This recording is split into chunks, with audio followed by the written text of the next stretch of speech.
The following program is being brought to you on the Voice America Variety Channel. For more information about our network and to check out additional show hosts and topics of interest, please visit voiceamericavariety.com. The Voice America Talk Radio Network is the worldwide leader in live Internet talk radio. Visit voiceamerica.com. The views and ideas expressed on the following program are strictly those of the hosts or guests and do not necessarily reflect the views and ideas held by the Voice America Talk Radio Network, its staff, and management.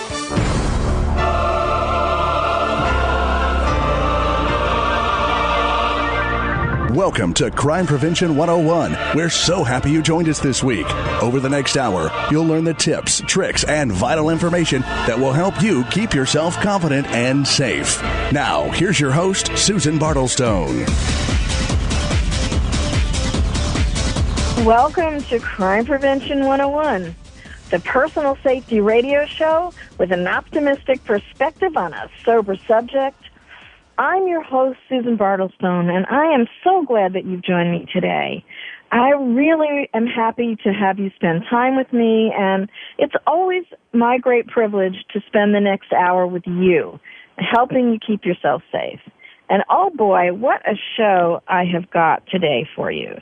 Ever since I interviewed a guest back in December, her name was Polly Franks, who had become a private investigator and tracked down the man that had molested her two young daughters. I've been thinking about becoming a private investigator myself. I mean, there was just something about her story that was so phenomenal. And in fact, she did it all from a wheelchair too. So this is not something that I thought I couldn't do. So I as I'm thinking about it, I decided it might be interesting to interview a few private investigators on the show, and talk about what it's really like as opposed to what you see on the TV and in the movies. So my first guest today is a private investigator named Bruce Sackman, and he has been tracking down the bad guys for more than 35 years, and his specialty is medical crime, and one of his most infamous cases was this Dr. Michael Swango, Dr. Death or something they called him. And Dr. Swango is believed to have been involved in the poisoning of up to 60 people. So this is a really fascinating story, and I can't wait to talk to him about that. And my second guest is Alafair Burke, who has had a fascination with crime since she was a child. She's the daughter of a highly acclaimed crime writer, James Lee Burke. She's a highly praised crime novelist in her own right. She's been a deputy district attorney. She's had tons of criminal justice experience.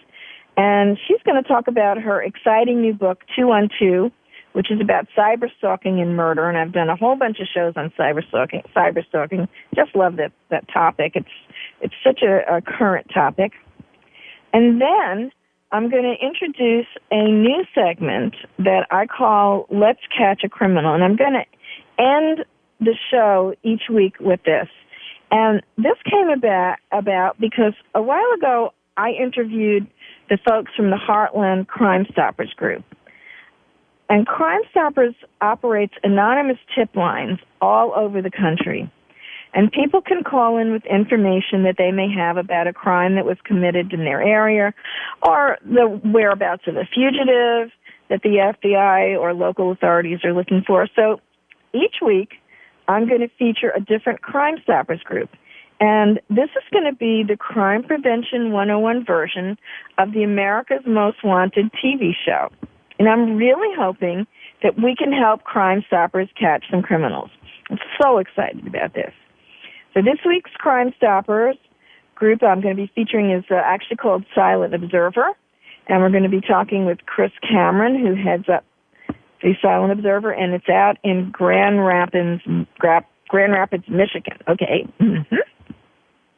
So I think you're going to find this is going to be a really informative and very interesting show. So if you know someone that should be listening who might not be, you know what? Send a text message out. I am, Twitter, whatever, just so they can join us too. Don't miss the show. Now, to start off with, I thought I'd talk about a few items that cross my desk that interest me, and I hope they interest you here. First is an article that I cut out of a magazine. It's called Bottom Line Personal. And this is called What Would You Do If a Gunman Opened Fire? Strategies to Save Your Life. And this is by Dr. William McCarthy and Robert Quigley from Threat Research, Inc. And let me tell you, I am definitely trying to get them on the show. What they are talking about is, these mass shootings, like Columbine High School back in 1999, and the Fort Hood shooting on the Army psychiatrist that opened fire, killing 13 people and wounding 30 others. And there have been a number of these shootings. Virginia Tech is another one. These guys who have a lot of experience of law enforcement and the FBI have some tips what to do if you are caught in one of these mass shootings. So the first thing that they say, of course, be aware. And be aware is that's what you should always do. You want to make sure you know what's going on. Pay attention to your senses. Maybe you'll spot something that doesn't look right to you. Maybe you can get yourself out of the way if you kind of get alert a little early. And then they go, the second tip that they've got is take action. If something seems unusual or suspicious, move to a safer area. For example, one with better lighting, more people, clearly signed exits. If you hear the sound of gunfire, try to sense its direction and specific location. If you can safely exit the area in the opposite direction, do it. If you can't exit, take cover. Look for a nearby safe room with a substantial door that locks. And when they say substantial, because a lot of high-powered weapons, which these shooters tend to have, can go through doors. So you don't really want to stand directly up by it. They say place large items against the door for additional protection. Take cover low behind furnitures and cabinets. And it goes on to say if no safe room is accessible, take cover behind a substantial barrier like a concrete wall, a steel elevator or escalator, or even a large plant container. The fourth thing that they say, call for help. Call 911 or another emergency number. Report your location, the nature of the shooting, whatever it is that they ask, try to maintain contact with the authorities. Next tip, stay hidden. It's critical to remember that you're in a chaotic, violent environment where any rapid or unusual movement may place you in the line of fire or even crossfire with police. Stay hidden in low posture until the police declare an end to the incident. Next tip, do not open doors or leave your hiding place until you're sure it's safe to do so. And I guess if you can stay in touch with the police, that's how you're going to know if it's safe to come out. And, of course, they say help others. In today's environment, the injured typically will not be tended to until the shooter is captured, so it's important to try to assist anyone injured. If you have any idea how to do that, it's a good idea. All right, what to do if a gunman opens fire? Let's see, next thing that crossed my desk, there's a radio show that I found that I am absolutely in love with. And it's the Dana Pretzer show. He's got this gorgeous voice. I really hope I can be like him. He's on the Scared Monkeys Radio Network, and it's scaredmonkeysradio.com. I'm going to put a link to him on my Crime Prevention 101 blog site. What a great show. He talks about true crime. He's talks about missing cases. He's had a couple of guests on there that I'm definitely going to steal for Crime Prevention 101. So this is the Dana Pretzer, Pretzer show. He's had a law enforcement background. He's been on the air for 10 years. I pray I sound as good as he. All right, and now there's another thing I thought you might like. It's a true crime blog. It's a really great blog. It's called Blink on Crime, BLINK. and that's blinkoncrime.com. And they talk about all these missing cases. It's a true crime blog. They're talking about the Morgan Harrington murder, all sorts of things. Very interesting. If you like true crime, if you like to maybe help out, catch some criminals. So check that out. Another website that came my way, and oh boy, am I going to get these guys on there. It's called Justice Interrupted, and that's justiceinterrupted.com. And it's the two founders, Robin Sachs, who has extensive experience in the criminal justice system. She's also a radio personality, and Stacy Dietrich, who's a former police officer. And this is what they say in their intro. On any given day, there are as many as 100,000 active missing person cases in the United States, more than 600 rapes, 30 murders, and more than 1,300 acts of domestic violence. And what they do, they utilize the power of media to bring miscarriages of justice the attention that they deserve. Robin Sachs and Stacy Dietrich, I'm looking for you to come on to Crime Prevention 101 very shortly. Safety tips that I found that I think are kind of interesting. Now, this is something I didn't know. Program your cell phone with the local police number as well as 911. And the reason for this, and this was by my buddy Irene Vanderzand from kidpower.org, because it's often faster. But you have to check with your local police department to find out what would be faster in your own region. So have them both programs. All right. Well, what do I need you to do right now? I need you to stay tuned, because we're going to find out what it's like to be a private investigator and go catch those bad guys. So there's plenty of show left to tune in for. Start tweeting. Don't forget you can follow me on Twitter and Facebook. I'd love to have you as a friend, and we'll be right back.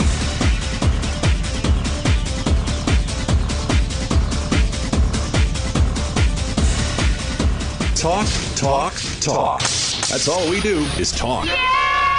If you'd like to talk, call us toll-free right now at 1-866-472-5787.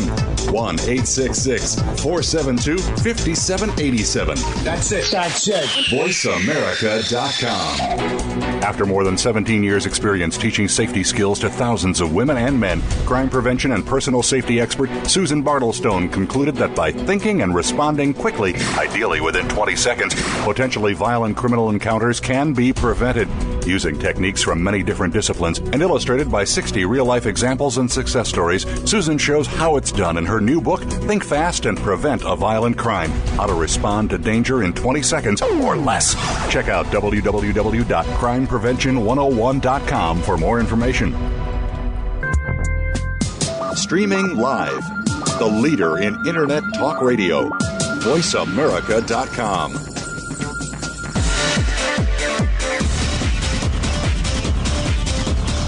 You're listening to Crime Prevention 101 with Susan Bartelstone.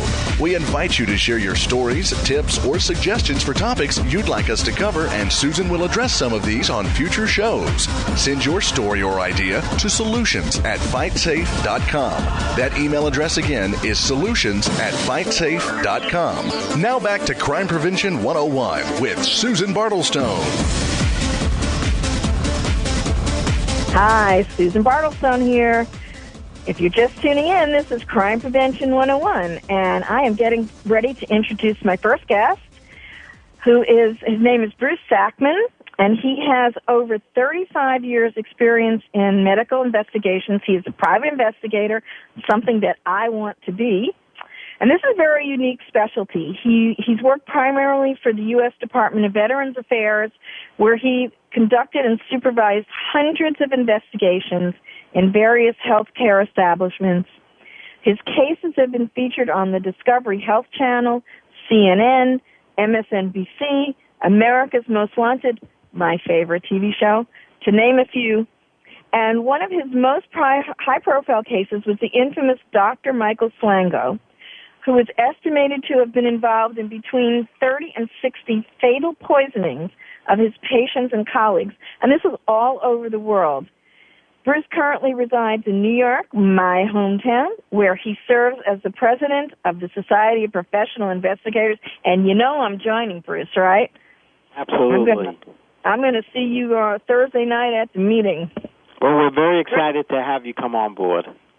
Bruce, welcome so much to Crime Prevention 101. Wow. Thank you very much. What an amazing 35 years working at the VA. Talk a little bit about your background there and the kind of cases that you worked on, and particularly how did you get involved in medical private investigation? Well, it happened really because of my background at the VA. You know, the VA, as one of the largest healthcare providers in the world, I rose through the ranks to become special agent in charge of the Northeast, which meant that I was responsible for all the VA medical centers from West Virginia to Maine, and that covered thousands of patients and numerous medical centers and outpatient clinics. So having spent my whole career at the VA hospital, it was sort of natural that I just sort of morphed over to the private sector. Okay. And medical was, I guess you just sort of fell into that, or Yeah, well, because a very large portion of the mission of the VA is to provide health care, for our nation's veterans. So a number of investigations that I conducted at the VA were through their hospitals or outpatient clinics. And it's a very, very interesting, my little corner of the forensic world. And this is a medical fraud, and what are some of the aspects? Well, I'll tell you, when we talk about hospital fraud or medical fraud, particularly with hospitals, we talk about two different areas. We talk about internal crimes and external crimes. External crimes usually involve hospitals that run afoul of the very confusing Medicaid, Medicare reimbursement rules. Most of the time, it's just an honest misinterpretation of the rules, but sometimes it's billing for services that are not really provided. Sometimes it's charges for services never performed.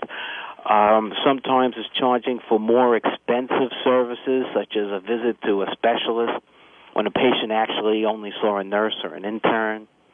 Sometimes it's billing for including unnecessary tests, such as surgeries or other procedures. Sometimes it's performing non-covered services but billing an insurance company for different services than are actually covered. Sometimes it's something called unbundling, where hospitals will charge separately for procedures that are actually part of a single medical service. But that's just one aspect of the fraud. The other fraud is the internal aspect. And let me say, the overwhelming majority of healthcare employees are honest, dedicated people. But any institution with thousands of employees are going to have some bad boys or girls.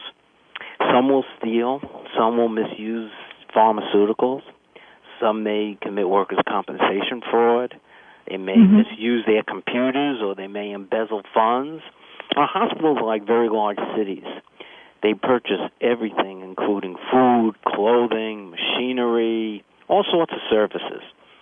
It's not uncommon for hospitals to have as many as 10,000 vendors. In fact, New York Presbyterian Hospital has 20,000 vendors. 20,000 businesses service New York Presbyterian Hospital, okay?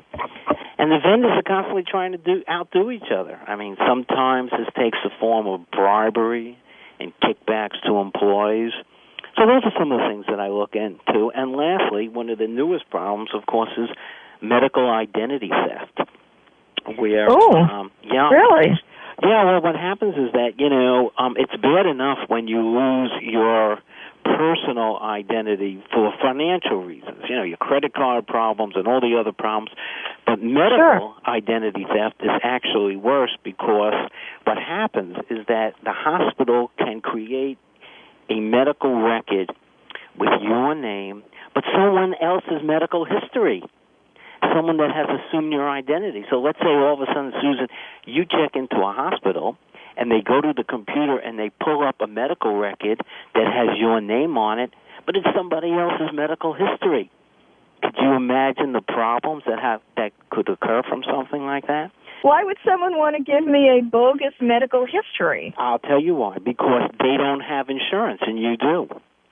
So they steal your insurance, they go into the hospital, they claim they're you, and this record is created.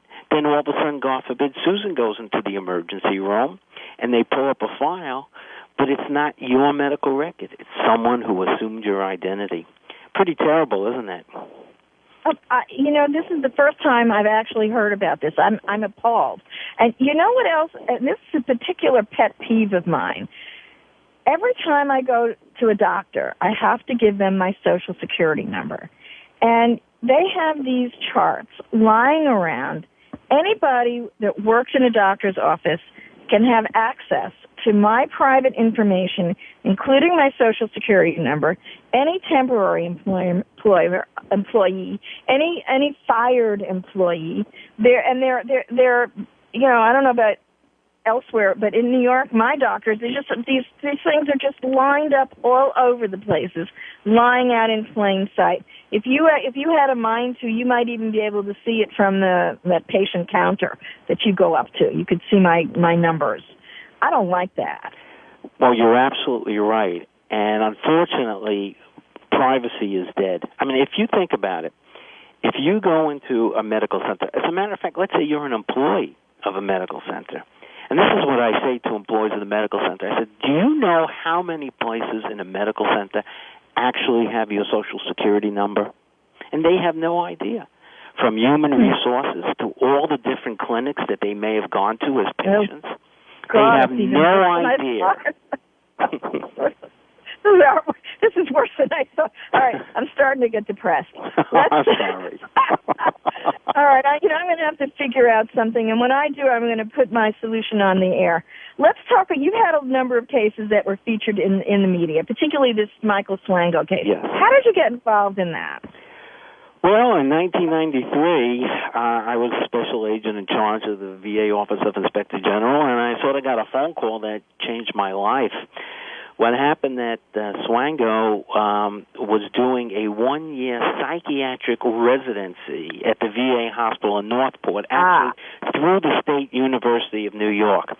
Now, I don't know what you remember about Michael Swango. I'll give you a quick history. He actually had spent, prior to this, in 1985, he had spent 2 years in prison for poisoning his coworkers as a paramedic. He had spent time in other hospitals where they always suspected him of murdering people, but they couldn't actually prove it. So in 1993, I get a call from an employee at the Stony Brook Hospital on Long Island saying, hey, Bruce, you're not going to believe this, but I saw a television show about this doctor we have here where he was accused of murdering these patients, and now he's working here at the VA. And that was it. We had no idea if he had harmed any patients at the VA. We had no idea if these allegations were true. They had never been proven that he had actually murdered anybody.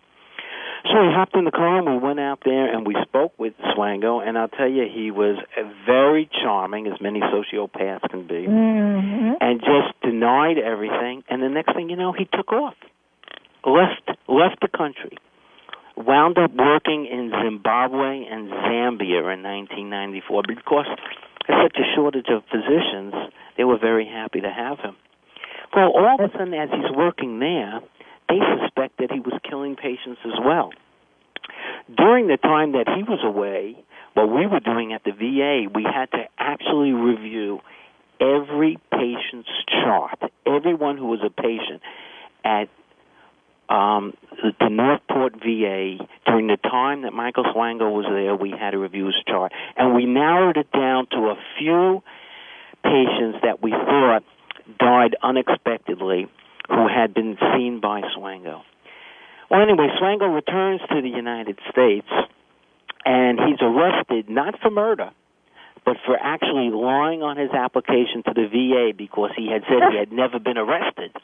And he was. That's what they got him on? Yeah. You know why? Because that was a holding pattern, Susan. That gave us an opportunity to continue our investigation. And we wound up exhuming bodies. We had an entire team of physicians, forensic nurses, investigators, medical experts.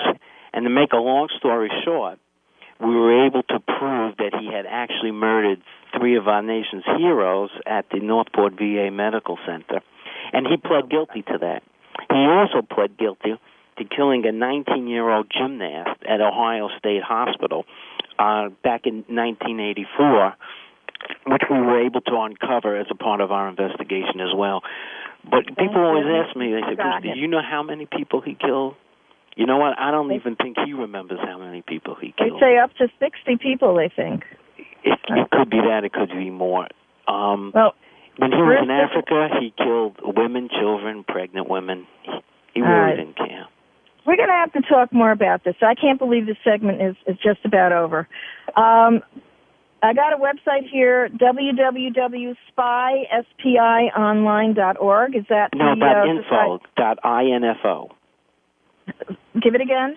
Spionline.info. INFO. Okay, and if someone wants to become a private investigator, like I do, very quickly, about 30 seconds, what should they do? Contact you? Well, that would be a really good first step. I mean, each state has their own requirements for private investigator. Like I say, it does vary from state to state, but a good place to start is to come down to a SPY meeting or contact people in SPY who are private investigators. In your local area, right? Yes. All right. SPY Online, spionline.info to get some more information about it. Bruce, thank you so much. Let's talk again, okay? Okay. And I'm going to put a link to SPY Online and any other contact information for you on my Crime Prevention 101 website. When we come back, you're going to find out about NYPD Detective Ellie Hatcher and Portland Deputy DA Samantha Kincaid, the brilliant creations of the exciting crime novel writer Alafair Burke.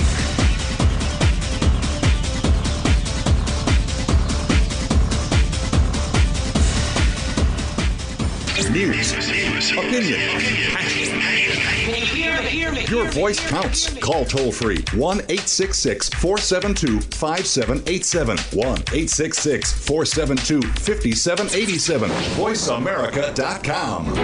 After more than 17 years' experience teaching safety skills to thousands of women and men, crime prevention and personal safety expert Susan Bartelstone concluded that by thinking and responding quickly, ideally within 20 seconds, potentially violent criminal encounters can be prevented. Using techniques from many different disciplines and illustrated by 60 real-life examples and success stories, Susan shows how it's done in her new book, Think Fast and Prevent a Violent Crime: How to Respond to Danger in 20 Seconds or Less. Check out www.crimeprevention101.com for more information. You gotta believe. Listen up. Conceive Magazine is now on the air, live and on demand on the Voice America Health and Wellness Channel every Wednesday at 2 p.m. Eastern, 11 a.m. Pacific. Hosted by Kim Hahn, founder of Conceive Magazine. Conceive On Air offers comfort and emotional support to women contemplating starting or expanding their family by consulting noted professional experts and by sharing the insights and experiences of others. Kim wants to share her experiences to educate and empower women. Conceive On Air is the only complete resource destination that inspires and informs future moms about their fertility on the journey to parenthood. Conceive On Air with Kim Hahn, celebrating the creation of families. To perform at your maximum potential, you need to have all aspects of your life working properly. On Mind, Brain, and Body, Dr. Michael John Kell will bring you honest, open discussions concerning your physical, mental, and financial health. If you're ready to find purpose and meaning in your life, tune in to Mind, Brain, and Body every Friday at 8 a.m. Pacific. Mind, Brain, and Body on Voice America Health and Wellness. Radio dedicated to your health, wealth, wisdom, and purpose. The Internet's #1 talk station. #1 talk station. VoiceAmerica.com.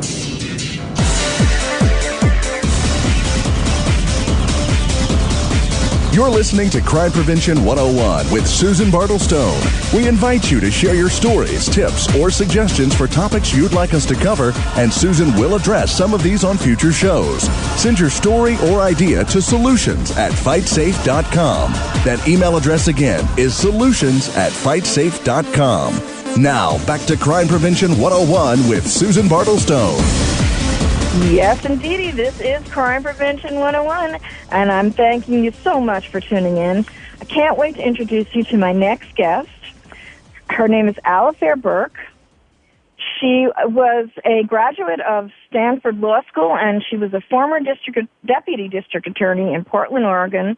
Now she's living in my hometown, New York City, where she teaches criminal law at Hofstra University, and she is the author of 2 highly successful series of crime novels, one featuring an NYPD detective, Ellie Hatcher, and the other featuring Portland prosecutor Samantha Kincaid. Guess where she got that idea from, huh? Sue Grafton has said about her, Alafair Burke is a wonderful writer with the kind of skill and confidence I most admire. I'm a big fan, and I'm going to be a big fan, too, I know. Welcome, Alafair, to Crime Prevention 101. Thank you for having me. I appreciate it. Now, you've had a fascination with crime since childhood because of when your family moved to Wichita, or this was. We moved to Wichita. What was going on there when that happened? We moved to Wichita, Kansas, in the late 70s when I was about 8 years old, and we moved from South Florida, which you might know had been going through some changing times down there, and crime was going up in southern Florida around that time, and I think that was part of the reason why my parents wanted to move somewhere that sounded kind of quiet and serene and peaceful, and then we moved to Wichita, Kansas, and we were literally opening the moving boxes still when the local news came on and announced that there was a serial killer active in Wichita, Kansas, who called himself BTK, which stood for Bind, Torture, and Kill, which are some pretty rough words to hear when you're 8 years old. And if one of the most infamous serial murderers. Right, you might know about that case. So he was only caught a few years ago. So for 30 years, he was a mystery, but he was still active when we first moved there. And if you put pins on a map of where he killed people, our house was kind of smack dab in the middle, and everybody who grew up in Wichita during that era, you learned these weird little rituals, like checking the phone line when you got home to make sure there was a dial tone, and keeping the basement door locked. And I mean, there were these things that seemed normal at the time that, of course, now seem pretty strange. And for 30 years, nobody knew what happened to him. And I think, like a lot of people who grew up in Wichita during that time, I was always, fearful, primarily, but also curious about how somebody could be so horrible and why he hadn't been caught and where was he now. And I think a part of that drew me to crime fiction, because in crime fiction you get those answers. By the end of the book, all the clues come together and you actually get a resolution. And And I guess you can make the good guys win, which is what I like about it. Yeah, it feels a lot better. Now, you also had another big influence in terms of becoming a writer. I know people are going to ask you about your father all the time, but he had to have been a role model for you in some way. Yeah, it's kind of, if anything, it's a mystery why I didn't start writing earlier, I suppose, because not only is my father a writer, James Lee Burke, he was also an English professor when I was growing up, and then my mother was a librarian. So, as you can imagine, our house was a place that was filled with books and storytelling, and between my mom taking me to the library every week to get a new stack of books, and then my dad writing at the house, it seemed like a very natural thing to me to not only have stories to tell, but to put them down on paper and share them with other people, which is an audacious thing in some ways. I think a lot of people convince themselves they just can't do it, and that at least wasn't a hurdle for me. So that kind of those kinds of influences kind of spurred you on into this direction, and then from After you got out of Stanford, you went on to become deputy district attorney in Portland. And talk a little bit about some of the kinds of cases that you worked on, and how kind of... The nice thing about being a local prosecutor in state court is you really get things that run the gamut. So I had cases that ran from little tiny, I would call them my little chippy cases I had as a baby DA. I had a case one time where someone stole a diaper, like a diaper from a grocery store, because their baby was wet and they didn't have any money. I couldn't believe that somebody got prosecuted for that. Really? Needless to say, I dismissed it. And then you get your drunk driving cases. When you first start out, you get these smaller cases that you're probably not going to cry over if you lose. And then you work on some more serious cases, obviously, as well. One of the more interesting cases I worked on was another serial killer. I somehow find myself living where serial killers are active. But in Portland, there was a guy who called himself the Happy Face Killer, because he would write... Oh, I heard about that. Yeah, there was a movie, like a Showtime movie, I think, based on it. But he would write letters to the Portland Oregonian, kind of taunting the media and the police, saying, you don't know who I am, but I'm a serial killer. And he would sign the letters with a happy face and call himself the Happy Face Killer. And everybody just thought it was a lark, except for this investigative reporter who was getting these letters. And lo and behold, it turned out that he got arrested for killing somebody he knew, a girlfriend. And after he was in custody for that, he started confessing to other murders, and one of them was in Portland, the murder of a girl called Tanya Bennett.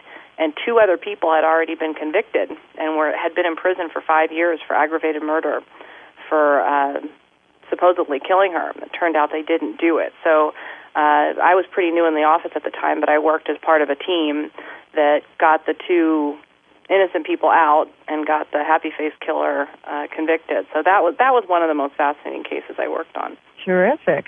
And I understand that you were also a liaison to the police department. Yeah, that was an experience I had in terms of influencing what I write now in terms of crime fiction, and then also my teaching.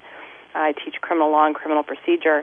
I worked directly out of a police precinct for 2 years, and I'd go out on ride-alongs in the middle of the night with the cops and teach them, do search and seizure training to make sure they were up to date on the law, and work with them on crime prevention programs with the community, and work on warrant applications. And so it was a different kind of job. It was sort of lawyering from within the police department instead of just at the courthouse.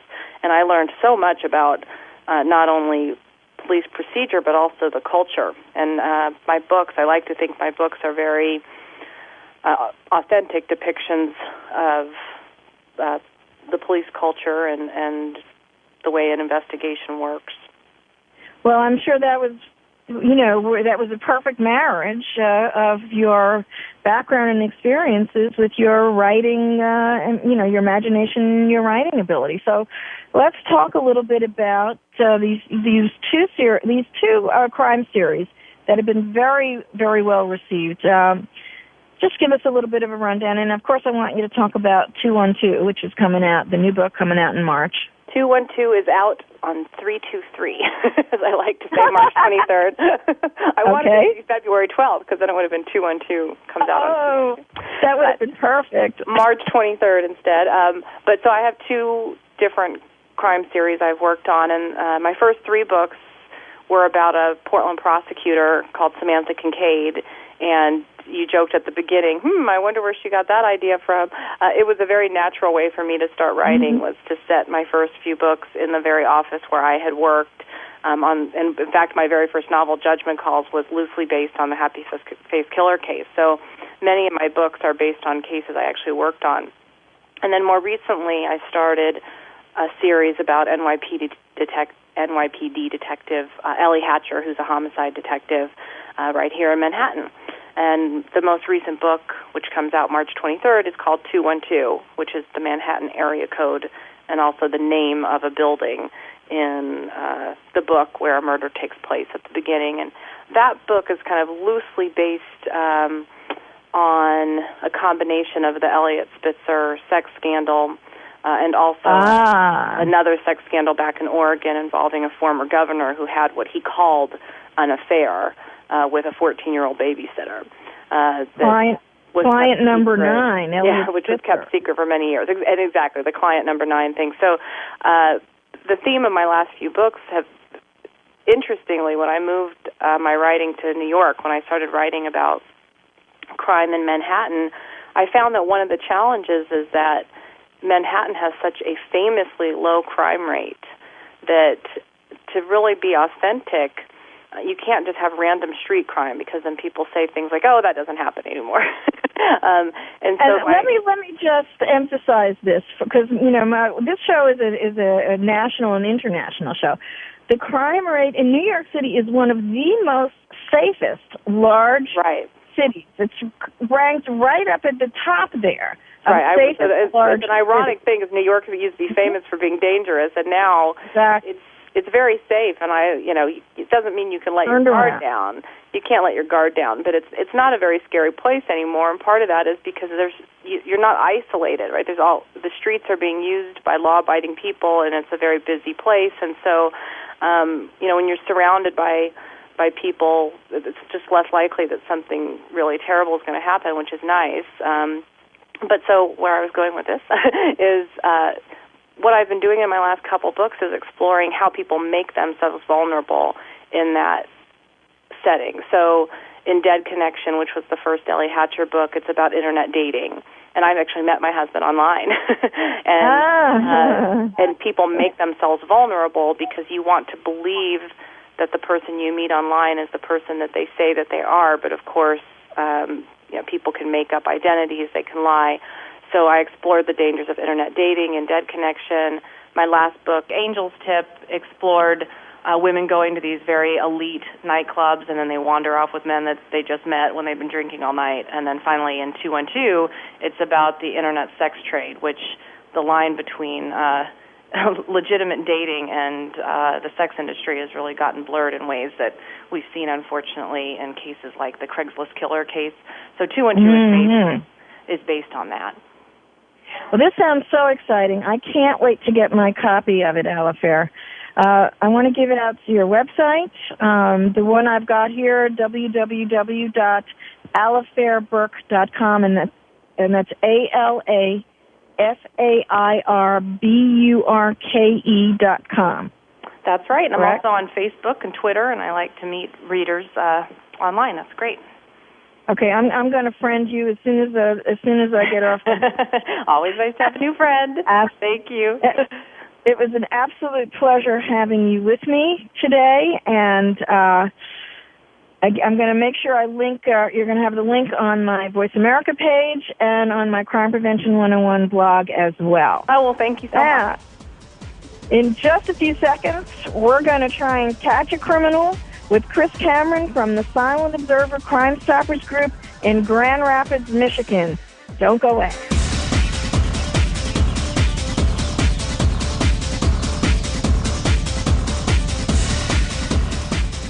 Ask the experts. Call toll-free right now, 1-866-472-5787.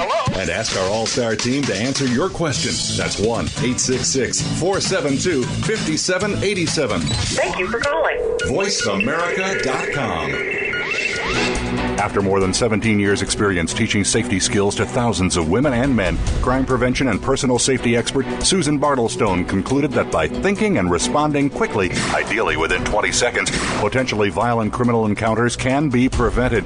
Using techniques from many different disciplines and illustrated by 60 real-life examples and success stories, Susan shows how it's done in her new book, Think Fast and Prevent a Violent Crime: How to Respond to Danger in 20 Seconds or Less. Check out www.crimeprevention101.com for more information. Hi, this is Dr. Vijaya Nair. Together with my dear friend Dr. Howard Piper, we are hosting our own show called Kiss Your Life Hello. We are two internationally recognized experts, researchers, authors, and health advocates in holistic medicine and counseling. We promise you a fantastic show with interesting guest experts to educate and entertain you with the latest information on mind, body, and spirit wellness. Join us on Wednesdays at 7 a.m. Pacific and 10 a.m. Eastern on Voice America Health and Wellness Channel. See you there.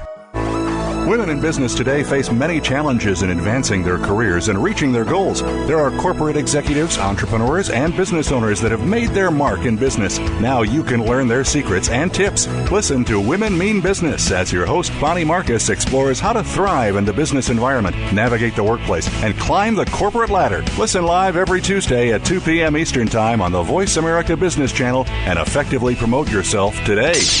The Internet's #1 talk station. #1 talk station. VoiceAmerica.com.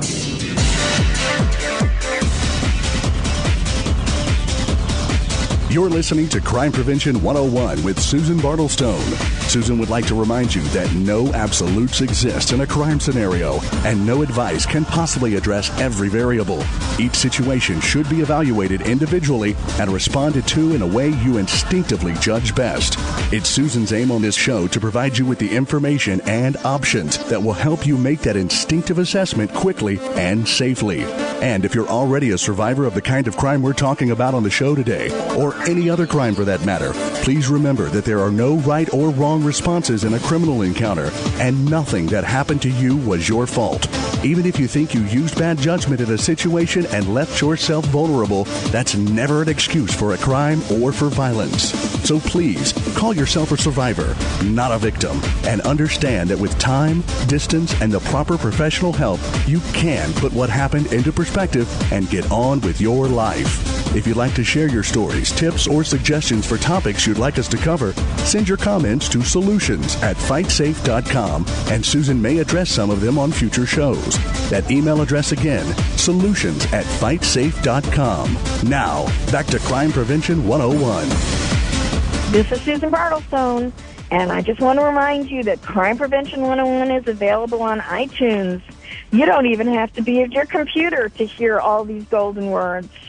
All right, I want to introduce you now to Chris Cameron from the Silent Observer Crime Stoppers Group, Grand Rapids, Michigan. We're going to go catch a criminal today. Now, Chris has been associated with Silent Observer since 1991, and she became their executive director in 95, and she's also currently a board member of Crime Stoppers USA. She's served on so many crime prevention boards and crime prevention associations. It's just an awesome background. And she's also been a victim advocate for the Kent County Sheriff's Department. Chris, welcome to Crime Prevention 101. Thanks. Just talk a little bit about Silent Observer, and I want to also make the point, and we talked about earlier, Chris, you're not in law enforcement. You don't have to be, right? No, our Silent Observer program was actually started by the Grand Rapids Area Chamber of Commerce and the Grand Rapids Police Department back in 1972.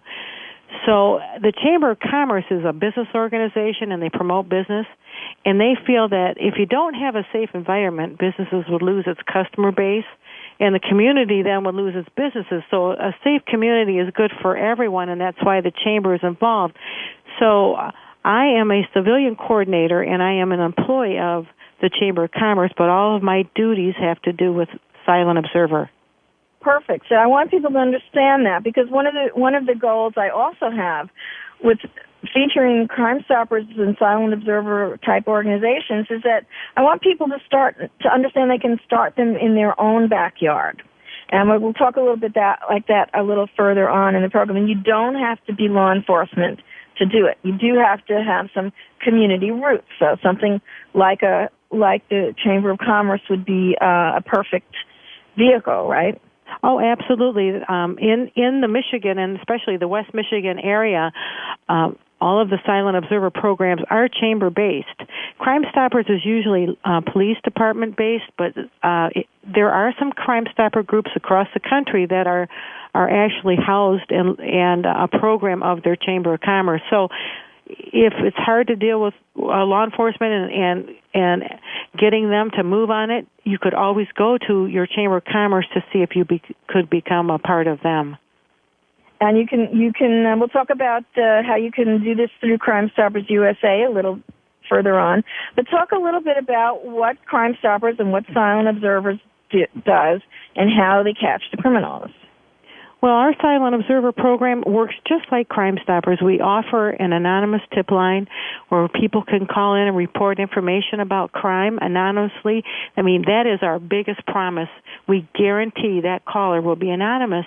And many programs like ours also offer a web and text-to-tip program where people can go to our website, hit on report a crime, and send us a web tip, and there's no email associated with it.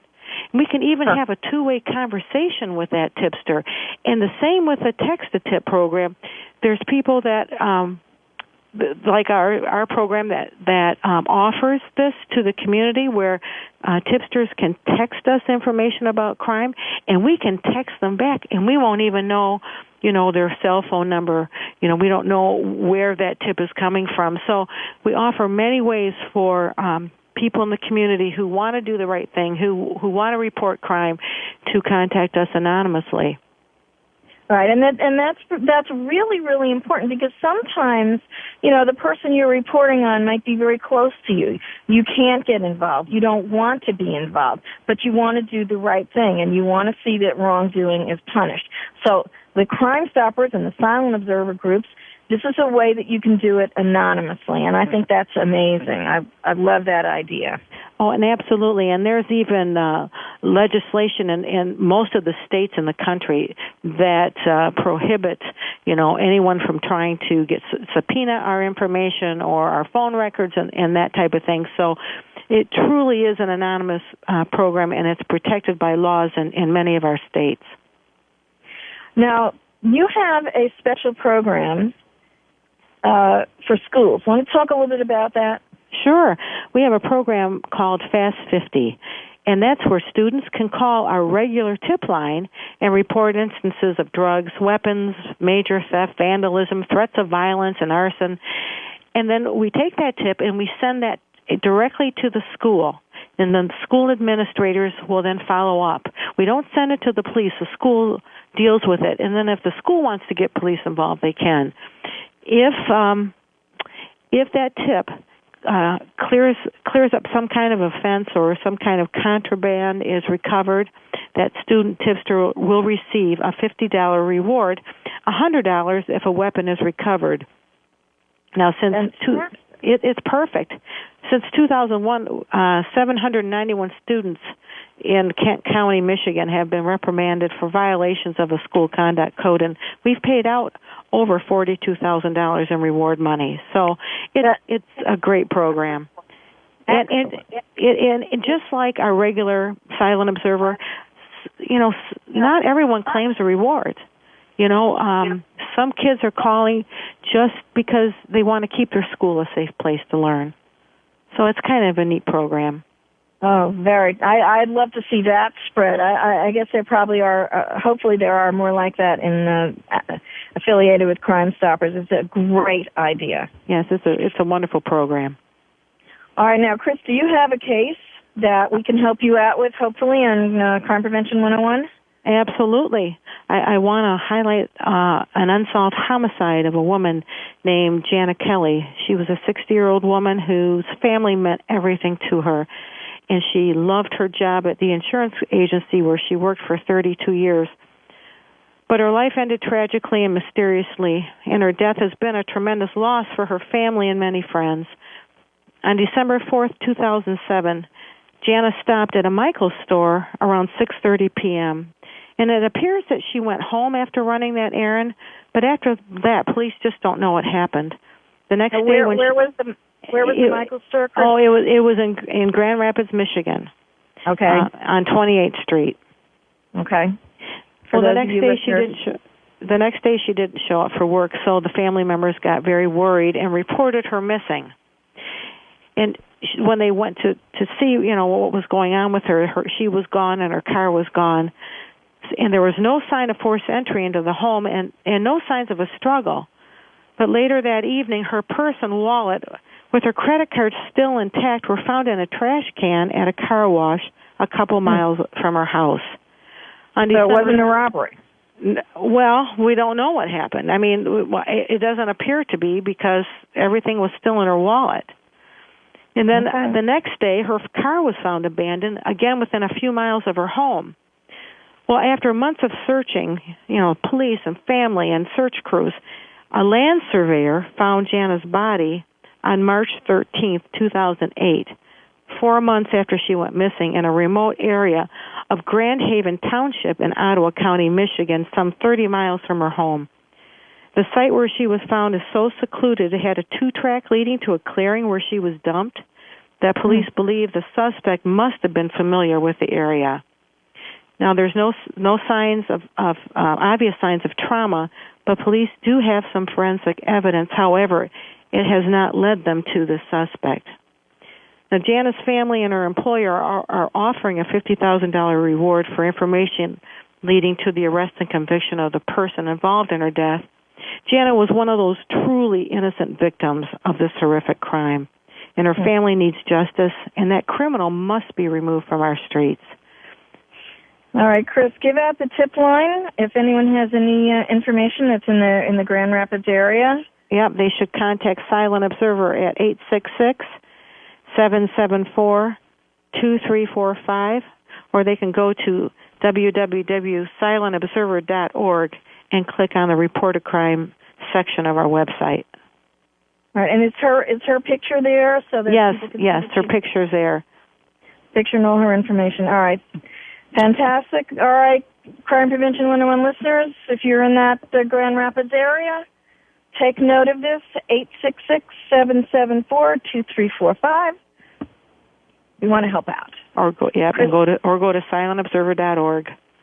Silentobserver.org. Chris, thank you so much for coming on Crime Prevention 101 with me, and maybe we'll get you back on some point later on. And if any information turns up on this case, please let me know, okay? I'll let you know. Thank you so much.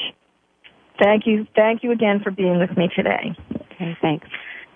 Well, that's a wrap for now. I'm going to put links to all my guests on my Voice America homepage. All these numbers are going to be there. I'm going to put them on my crimeprevention101.com website. So if you want more information, you can get it there as well. And I don't want you to be upset that this show is ending, because you and I are going to be doing this again next week, same time, same channel. I'm going to have more stories like this, stories that demand to be told, more important crime topics, lots of crime tips and resources for you. It'd be a crime not to listen, so stay tuned and stay safe.